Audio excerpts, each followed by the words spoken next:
சூடுபிடிக்கும் கரூர் வழக்கு விசாரணையில் தீவிரம் காட்டும் சிபிஐ. வலையில் சிக்கும் விஜய், வெளியான பரபரப்பு தகவல். கரூர் கூட்ட நெரிசல் வழக்கு விசாரணையை தீவிரப்படுத்த சிபிஐ உயர் அதிகாரிகள் மீண்டும் கரூருக்கு வந்துள்ளனர். 2 கார்களில் 6 அதிகாரிகள் வந்துள்ளனர். வழக்கு தொடர்பாக கடந்த அக்டோபர் 17ஆம் தேதி தொடங்கி 2 நாட்கள் விசாரணை நடத்திய சிபிஐ அதிகாரிகள் தீபாவளியை முன்னிட்டு கடந்த அக்டோபர் 19ஆம் தேதி சொந்த ஊருக்கு புறப்பட்டனர். கடந்த அக்டோபர் 21ஆம் தேதி ஆய்வாளர் மனோகரன், தலைமை காவலர் ஒருவர் என 2 பேர் பொதுப்பணித்துறை சுற்றுலா மாளிகையில் தங்கி மொழிபெயர்ப்பு பணிகளை மேற்கொண்டனர்.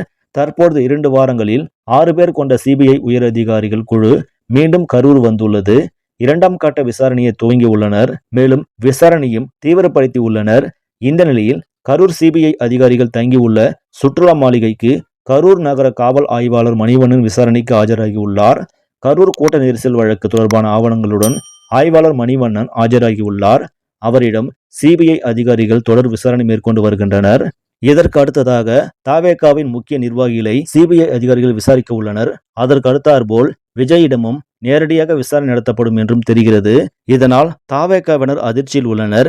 இந்த செய்தி உங்களுக்கு பிடிச்சிருந்தால் லைக் பண்ணுங்க, ஷேர் பண்ணுங்க. மேலும் இது போன்ற முக்கிய செய்திகளை உடனுக்குடன் தெரிந்து கொள்ள நியூஸ் தமிழ் சேனலை சப்ஸ்கிரைப் பண்ணுங்க.